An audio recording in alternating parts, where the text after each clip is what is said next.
Hello friends and welcome to a new knitty video. My name is Céline and today I'm filming a knitting podcast episode. I always weave a bunch of information about the projects I'm working on in my other videos, which tend to be vlogs for the most part, but I feel like I haven't sat down to talk about the nitty-gritty, pun intended, I guess, about my projects in ages, and today I'm really in the mood for that. It's just so fun to talk about the technicalities of each project, and personally, that's how I learned a lot about knitting, was through other people's podcasts. So here I am today, ready to show you my recently finished objects, works in progress, and yarn acquisitions. Before we dive in, I wanted to talk about what I'm wearing.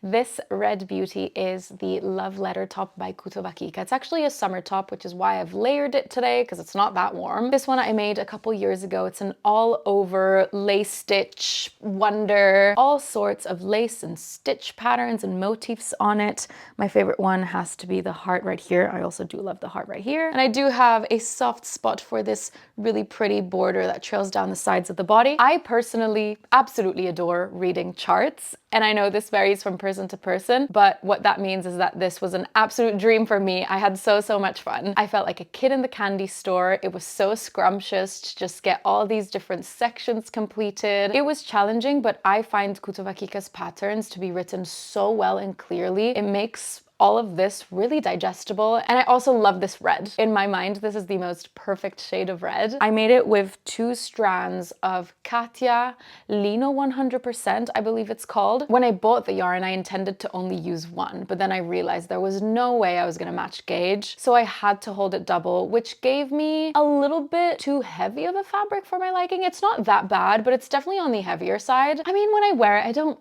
feel that it's heavy. I guess it feels quite heavy when you just hold it in your hands. Either way, not a big deal breaker for me. I'm still so chuffed about it and I love it so much. I did do a couple of modifications with this piece, the main one being that I didn't work the bobble stitches. I didn't think those would work well in this yarn. I think they would have just turned out too stiff and chunky. So anytime I found a bobble stitch in the chart, I just knit the stitch instead, normally. The second modification I did was with the I-cord at the arm openings. Initially, as I was working it up, I just noticed that the I-cord was too big and flared out. I could tell that I needed the I-cord to cinch in the arm opening a little bit more. I'm pretty sure that this was caused by my I-cord tension just being different from that indicated in the pattern, but it was a really easy fix, and I started integrating decreases in my I-cord. So you know, the last step of when you work an I-cord is you knit 2 stitches together through the back loop. I started incorporating decreases, so every so often I would actually knit 3 stitches through the back loop instead of 2, so that would just decrease the stitch count. And that worked out perfectly. There's no flaring or anything, and it just fits amazing. I guess those are the interesting things about my Love Letter top. I will leave all the pattern links in the description box so you can check them out in your own time. Ready to move on onto the recent projects. I started taking project notes, by the way, so that I can finally remember all the important details when I'm filming my podcasts. I'm going to start with the freshest project of them all. I took this off the blocking mats yesterday, I think, and it's the Ivy top by PetiteKnit. Oh boy, am I excited to wear this. I'm just making predictions and assumptions here. This has the potential to become my most worn 2026 summer top. I guess we'll see. I'll let you know. It is a very simple top, but I just can't help but adore how it looks on. I think it's so flattering. It makes me feel a mix of things. It makes me feel elegant, but also slightly sporty, feminine, but there's also something about the square silhouette that gives a little bit of a masculine feel, and I love that juxtaposition. In all its simplicity, it makes me feel a bunch of good things. It is an extremely fast knit. I think I made it in 3 or 4 days. Let's go through the construction. So you cast on in the round at the neckline. After working a couple centimeters for the neck, you start integrating the saddle shoulder construction with the increases, working German short rows at the same time. And once you reach this length on the shoulder, you separate the front and back and you work those flats separately. Start working armhole increases to shape this little scoop here. You join the 2 panels together, work them in the round, down, straight in a tube, nothing else to it. The pattern really is as simple as the top looks. It's just such a breeze to go through. Let's look at my notes. So I made this in a size small using using a 5mm needle. I believe PetiteKnit uses a 4. I can't really remember, but I had to size up for 2 reasons. First of all, because I always have to size up with PetiteKnit because she has a looser tension than me, but I also think it's due to the yarn combination that I was using was probably slightly thinner than hers, so I just had to make up for that by sizing up to a 5mm. I held 1 strand of Knitting for Olive cotton merino in navy blue, together with 1 strand of Isier Trio 1 in navy. And oh my goodness, do I adore this combination. It is so light and drapey. It's perfect for a summer top. I recommend this yarn combination so much. It feels absolutely gorgeous. Now do keep in mind that I've not tested it in the summer yet. I don't know how good it is thermally. At the end of the day, there's cotton, linen, lyocell in here, which are all summer fibers. The only thing that I need to test out, because I'm not sure how it's going to react in the summer, is the merino side of things. But generally, I've heard really good things about the Knitting for Olive cotton merino yarn being a good one for summer. So I'm not worried, especially because when I touch this, it just feels like a dreamy summer fabric. The Isier strand is a very, very deep navy blue, so it actually created a beautiful subtle marl. I'm not sure if the camera picks it up, but it creates a beautiful dimension that's very subdued. I wanted to mention how surprised I was to see how neat the raw edges look. You don't pick up any stitches at the neck or at the armholes and make a nigh cord to neaten things up or anything. This is just how they come out when you're knitting these sections flat, and I thought that was pretty cool. They look really nicely finished. Also, the regular like knit-wise bind off works surprisingly well for the body. I don't tend to like it at the body because there's no stretch, but I guess with this stitch count and the ease that you have on the body, it just works perfectly fine and it's not in the way, and I don't really feel it when I have it on, which is something that worried me a little bit when I was making it. Fortunately, this is worked top down, so had the bind off not worked, or had I found it not very comfortable, I could have just ripped it back and substituted it with something else that I like better, but I didn't have to do that, which was a nice surprise. I've weaved in all the ends except for this one at the back, just because I want to easily be able to tell which one's the back and which one's the front. So something that I plan to do, and that I never really do because I'm so lazy, is I'm gonna keep this until I get some sort of colorful embroidery thread and I embroider like a little stitch on the inside of the back so that I know that that's the back. For now, I'll just keep this and I'll tuck it at the back. On to the next finished object, which is my Olymp sweater vest by Le Pool. I finally finished this one a few months ago, and I'm just so happy to have gone through my stash and made a whole little garment in it. This was such a flexible stash buster. When it comes to scrap yarn projects, I really highly recommend you go for worsted weight projects, because what that means is that you can both use worsted weight yarns in your stash, but also hold thinner threads together to make up that worsted weight gauge. So here we have all sorts of things, from 4-plies and lace weights held together, sport weights. It just allows you to really make the most out of your stash and not be limited by a specific weight. The construction for this sweater vest was really, really fun and different than what I usually go for. It's not worked top down or bottom up.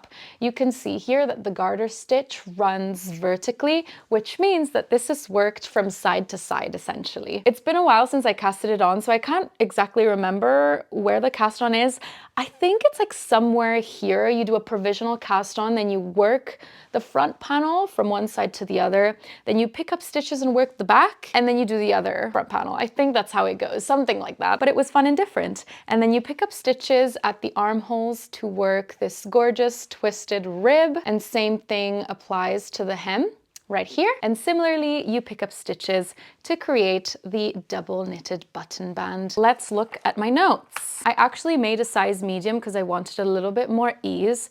I worked the body on 5.5 millimeters, the ribbing on 4.5, and the double knitting on 3.75. Then I wrote that I picked up more double knitted stitches to avoid puckering. Let me explain. Do you see how the hem of my sweater vest is being pulled up in the middle by the button band? I was seeing a lot of that online, and I wanted to avoid it. So I figured that by picking up more stitches for the double knitted button band, it wouldn't have pulled at the hem so much, and that wouldn't happen. Now, despite me picking up more stitches, it still happened a little bit. It's actually not too bad when you wear it, but it's still there. And the reason behind it is because I started out knitting my double knitting with worsted weight yarn, but it was just so chunky. I really didn't like the look of it. I wanted something a little bit lighter. So I ended up holding a 4-ply together with a lace weight, which gives you a DK. So with that in mind, I knew that my double knitting gauge was going to be smaller because of my thinner yarn. I accounted for that. I picked up even more stitches, but evidently they weren't enough. So this little situation isn't perfect, but it still works. I guess it's just a heads up if you do make this to keep that in mind, that this puckering situation can happen. I just looked at my notes again and I remembered something crucial about this whole thing. The stitches that are used to create the double knitting in this section are actually live stitches. They are live stitches that remain from creating the front panels. So it's kind of hard to change the amount of stitches there. So what I ended up doing is I made an increase after knitting 2 stitches. I do recognize that this might sound extremely confusing, but I feel like if you make this, you'll be able to follow what I'm saying with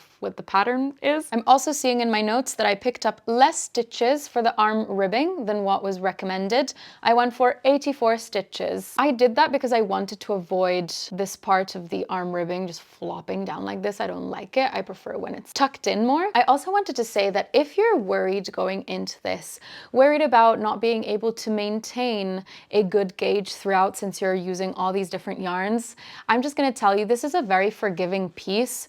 Granted, not every single worsted weight yarn you have in your stash is going to give you the same gauge, but because you're constantly changing, they kind of even each other out. Before you pick up stitches for the edges, you might notice a few dislevelments between the different yarns. Some might be a touch thicker, so they will go out a few millimeters further, but that cleans right up when you pick up the stitches to make the twisted ribbing. I went through a lot of stash yarn with this piece and it just makes me the happiest. I feel very proud that I didn't buy new yarn. You know what's pretty groovy about this piece? One day I was wearing it and I was hanging out with my brother who was wearing a sweater that I made him. And I was like, hey, I've got a little bit of your sweater knitted in mine. This petroleum green, same yarn. This sweater pretty much has a little piece of every single other garment I've made. And as a knitter, that feels very special. I have another tip if you're planning to make this garment, and it's about the color selection for the button band. I think that the color of the button band plays a huge role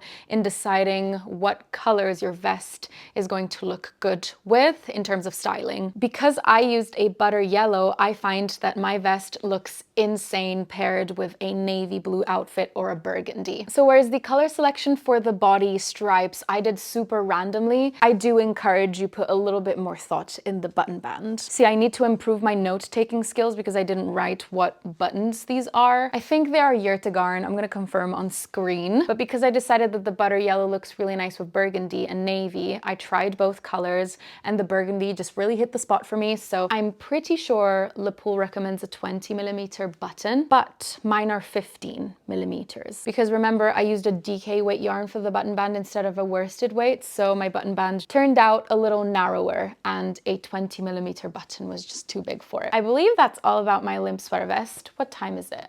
It is 12:44. Your girl's hungry. I'm gonna have my lunch break and I'll be right back.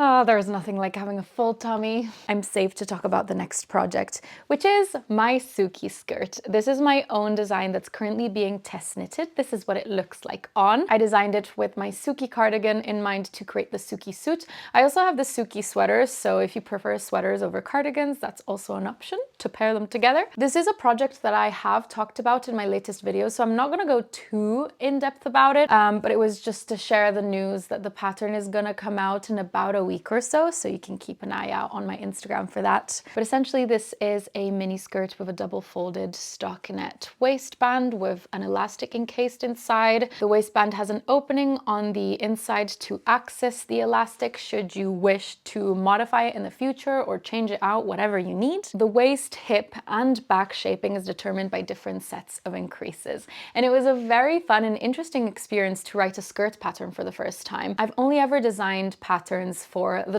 top half of the body. And I feel like with the bottom half of the body, there's so much more variation within each single size. So for the first time in one of my patterns, I included loads of customization tips. Because of how this skirt is designed to fit, I actually highly recommend you customize. I do provide specific numbers that you can follow, but because waist to hip ratios vary so much, I think customization here is the key. I guess the feature that stands out in the skirt is the overlapping ribbed slit that you can see at the front, and also the whole skirt is finished off in ribbing. I think it's so fun to knit skirts because it's totally not the most obvious garment you would pick as a knitter. Like, you obviously go for tops and sweaters. Skirts are typically left to the side, and I just wanted to give them a spotlight, so I'm chuffed to have created the Sookie skirt. And I think in the Sookie suit ensemble, it just looks really striking because it's obviously a whole Chanel looking vibe with the same yarn and the same color. It just stands out in the best way, I think. So yeah, I'm very excited to release this. A fun accessory that I recently finished is the Wiggly scarf by Helena Weiser, I think. I didn't write it in my notes. I'm such a bad note taker. Pretty self-explanatory. It's a wiggly scarf. I think it's so cute. It's a little bit of a shame that when I have it on, you don't really see the wiggle, but that's probably due to the fact that I only wanted to use one skein, so it's not long enough for some wiggle to kind of like remain out of the twist and out of the tie, but it's still really cute. Still puts a smile on my face. Let's see what notes I wrote. I actually cast on more stitches than what was indicated in the pattern because I used a thinner yarn. Had I cast on the number of stitches she recommended with my thinner yarn, my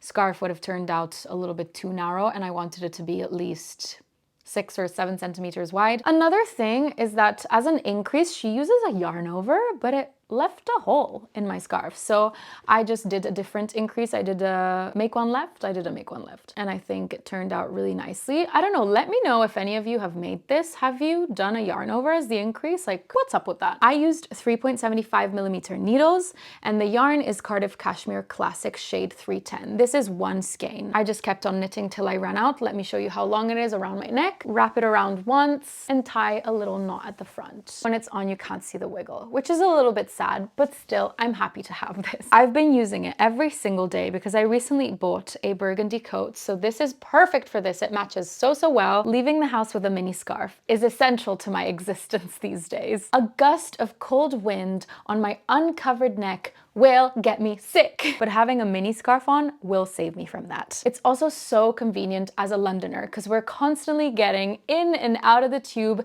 aircon, heating, wind, rain, cold, inside, outdoors. It's just a whole situation. You're constantly carrying so many bags and backpacks and layers that you have to keep on taking off and putting back on. So the last thing you want is having to deal with a humongous scarf on top of everything. A mini scarf is so simple to put on, to remove. Just put it in your pocket. It's highly ergonomic, perfect for the city, great indoor-outdoor transition. 10 out of 10 would recommend. I am on a mission to build my mini scarf wardrobe. I just get so much use out of it, and many times I have an outfit and I don't have the perfect color mini scarf, so I definitely need a navy blue, which I am making and I'll show you in a second. Black and forest green, I think, will be the next ones. In terms of pattern, this is a relatively simple pattern to follow. I can't remember exactly, but I feel like it's like a 14-row repeat or something like that. 14 or maybe 22. Why do I 22 is flashing in my brain, but I can't remember. After a couple of wiggles, you kind of remember the sequence, and it's pretty easy to just carry on without looking at the pattern. Looking at it up close, you can see that the scarf is worked in garter stitch, so it has that squiggly stitch on both sides, meaning that it doesn't have any wrong side. It's nicely bordered with a subtle edge stitch. It does kind of look like a small I-cord, but it's not an I-cord. I think that is all about my Wiggly scarf. Now we venture into the works in progress. The first one I actually finished knitting, but I need to assemble it. It's the Teddy Clutch by PetiteKnit. It's looking a little bit miserable just without the clutch frame. That's what I'm gonna have to do next, is sew the clutch frame and the lining on, and that's what will give it the ultimate clutch shape. Because right now it could kind of be a hat. I can't believe I bought this yarn over a year ago. I was filming my A Knitter in Milan video, and that's when I bought it. And it's quite funny because I brought the yarn for this on so many trips throughout 2025 in hopes that I would start it on a trip. It did a lot of back and forth with me, but I just never started it. Fortunately, I did, funnily enough, on a trip back home. I was visiting my parents, so I worked this up in Italy while I was there only took me a couple days. What was all the drama for? I don't even know. It was no big deal to make this. I kind of even don't remember making it. That's how fast it was. This is how much is left of the second skein, just to show you how little meterage you need for this. This is barely a skein and a half, but it's a very fun construction. You start knitting flat, working a rectangle for the base of the bag. Then you pick up stitches around all edges and you work the sides of the bag up in the round. Once you've worked the height of the bag, you separate the two halves and work those flat individually. And this will be the part that goes around the clutch frame, and we'll cover that. I still need to investigate how that will be done, but I'm excited. This is something new that I've never done before. I'm kind of scared for sewing in the lining. I did get a pre-sewn lining because I really despise hand sewing and I don't have a sewing machine, but I'm still gonna have to sew it to the bag. So I'm kind of scared for that. I'm gonna do my best and take my time and be patient and do a hopefully somewhat decent job at it. I'm very excited because this will be the first clutch I'll have ever made. And I'm actually not sure how I'm going to use this bag, to be honest, because I didn't buy the chain that I can use as a crossbody. And there is no way I go around the city, I go around living my life holding my bag with my hand. Personally, there's nothing worse for me. My bag must hang from my body so that I'm hands-free and I don't have to hold anything. To begin with, I'm gonna use it in the house. I'm gonna put stuff in it, see how I like it, see how it looks on outfits. Because if I adore how it looks on and I want to wear it out and about, I will get the change so I can use it as a crossbody. The only problem then is that this is white yarn and it'll get so dirty so fast. So there are a couple things I have to think about before I commit to this being a full-time outdoors bag. We'll see, I'll keep you posted. I don't think I made any notes about this teddy clutch. That's really annoying. I'm gonna have to try and go off the top of my head. I'm literally Dory, I can't remember anything. This yarn is Teddy Dare by Gepard, which I'm 98% sure is the yarn recommendation in the pattern. The shade number, I didn't write it down and I can't remember, but it's the white one. This is not my first time working with Teddy Dare, but Teddy Dare is the only boucle yarn I've ever worked with. And listening to a lot of people on different podcasts, boucle yarn doesn't have the best reputation because it obviously has all these loops. And it's really easy to mistake the curly loop for an actual stitch. So sometimes people say that they go into the curly loop instead of the stitch and that messes everything up and it's hard to tell when you drop the stitch because it's so curly and you can't see stitch definition. I have not had this experience with Teddy Dare. And remember, Teddy Dare is the only boucle yarn I've ever worked with. I think the curls on Teddy Dare are really easy to distinguish from the main thread. So I did not find myself accidentally knitting the stitch in a curl, which is pretty nice. I think it's quite easy to work with. The only downside of this, it's a little bit tough on the hands. I'm not gonna lie to you. It's not the smoothest and you do kind of have to look at the project the whole time. Most of the time when I'm working stockinette, I don't have to look at my project. I can like watch a movie. Sometimes maybe I'll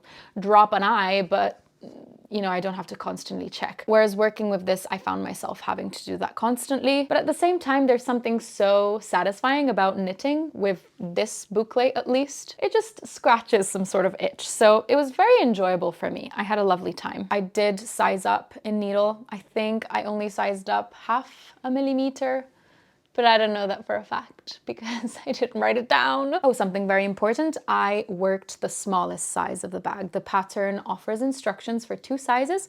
This is a size small. I'm very excited to put this together. I might document that process on an Instagram reel. We'll see, but this is where we're at for now. The next work in progress I'm so excited about. It is my Excavation blanket, which I've just rolled up in a log so that I can roll it out to do a little reveal, and it will be slightly underwhelming because it's not that big of a blanket yet. But let's go. 3, 2, 1. Woohoo! She's so stunning. I'm working from the same bunch of scraps that I used for my Olymp sweater vest, so I'm really making a dent, you guys. I started out with 2 bags of scraps. Now we're down to 1. This is a very similar concept to the Olymp sweater vest. It's a scrap yarn project. It's also worked in garter stitch. I believe the pattern calls for fingering weight yarn, but I'm working this in worsted weight. The main reason behind that is that this is going to be a big blanket and I don't want it to take 18 years. I also don't have have that many fingering weight yarns. Like I have a few, but I also have a lot of worsted weights. So I thought I would do the same thing as I did with the Olymp sweater vest to open up that flexibility of being able to use worsted weight yarns, but also hold lace weights and 4-plies and sport weights together to obtain that worsted weight gauge. The pattern is free, by the way, so you can check it out to see how it's constructed. As you might be able to tell, this blanket is worked flat diagonally from one corner all the way to the opposite diagonal corner. You change color every 2 rows of garter stitch, and there's no weaving in the ends because you just leave them hanging like this to function as tassels. I'm not sure if the pattern suggests it, but I 100% recommend you tie knots with the tassels just so they stay in place, because they can kind of like go loose. You cast on only a couple stitches at the very corner of the blanket, and then at the beginning of every row you make 1 increase, and that's how it develops diagonally like this, how you increase the width. I want this blanket to be a UK double bed size. I'm not well versed in bed sizes, so it'll take a while because this is not even a meter. I'm also planning to do something a little bit different for the second half of the blanket.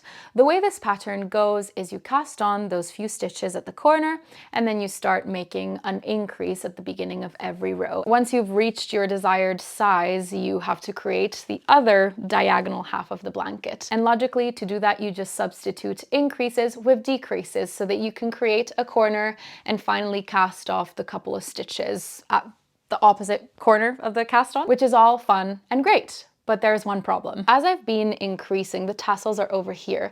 But if I start decreasing, the tassels will be here. You'll end up with tassels on 2 adjacent sides of the blanket. I don't know how you like your blankets, but I like mine with tassels on opposite ends. Now you would think that would be an easy fix, and it's as simple as just switching the sides. Your wrong side becomes your right side so that the tassels are on the opposite end.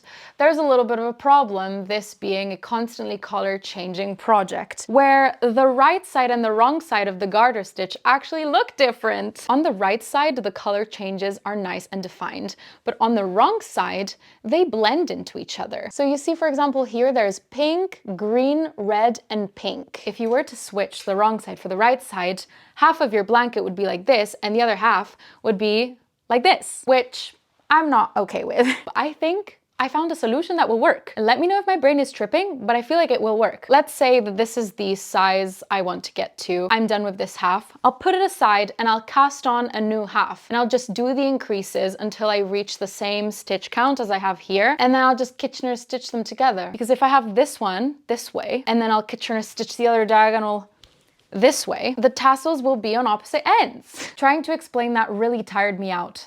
So I'm gonna move on to the next project. I'm not gonna talk about these too much because I have covered these projects in a previous video and I've not made much progress. I'm making my Evie scarf. This is part of my Evie collection. I have my Evie mittens and my Evie hood and my favorite yarn, which is the Camel's Yarn BFL fingering in the shade Flora Day, and I'm holding it with a pink, pastel pink mohair to create the most gorgeous flower looking stitch. I told you I was building my mini scarf wardrobe, so I thought I would design one. And then the navy blue that I'm making, this is the Jolie scarf by Milot. I'll put a picture right here because it doesn't do it justice when it's not blocked. It's so scrunched up, but it's a lace work mini scarf. It's so cute.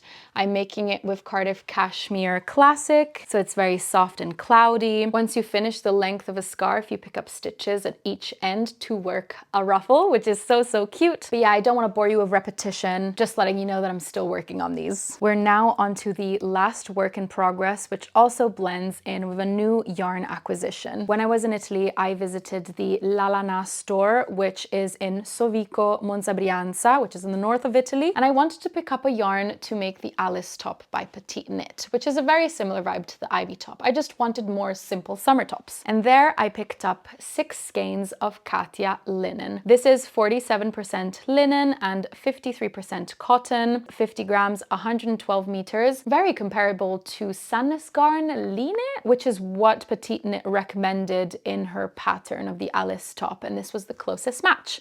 I got it in the shade 12, which is this beautiful olive green. I casted that on and this is what she's looking like. I didn't realize this was a bottom up situation until I cast it on. I was slightly disappointed. It's okay, it works up so fast because the gauge is 15 stitches. That's like ginormous. Loving working with this yarn. It's very dry. I do love the dryness of linen. I know that's probably more of a personal preference, but I'm obsessed with it. And I really like the fabric that results from this. It's so summery. Let's see if I wrote any notes this time. I'm using a 5.5mm needle. For this one, I decided to cast on a size extra small because I wanted the body section to be a little bit more fitted. When I get to the armhole height, I'll try it on, and that's when I'll decide whether I want to carry on with a size extra small or if I'll transition to a size small, which is usually my size. I'm mostly sure I'm gonna move to a size small, especially when it comes to shoulder width. That's just more appropriate for me. So I don't know, I'll figure it out when I get there. I don't have much to say about the experience of knitting this yet, just because I'm knitting in a tube for now, so most of the things will happen at the top towards the end. So I guess stay tuned. I'll keep you posted in my next videos. It has been so fun to sit down and chat about knitting technicalities with you friends. I told you at the beginning of this video I was really in the mood for it. I need to fact check this, but this might be the one and only podcast where I haven't shown a sweater. I definitely do feel like I'm in a different era of my knitting journey, quite summer top themed. I'm feeling very motivated by linen these days. So let me know if you have any linen yarn that you love, that you would recommend, because I want to try. Let me know if you've also experienced some sort of knitting era shift. I would love to know what the vibe is of your knitting these days. Of course, let me know what's currently on your needles while watching this. What are you working up? Anything you'd like to share, really, please leave it down in the comments. I love to see you guys interact. And I think it's time for a wrap up. So I thank you friends so much for sticking till the end of this video. I always really appreciate the company. So thank you for sticking around. I will leave my Instagram on screen in case you'd like to connect on there and follow my creations more in real time. I will say bye for now, and I hope to see you in the next video.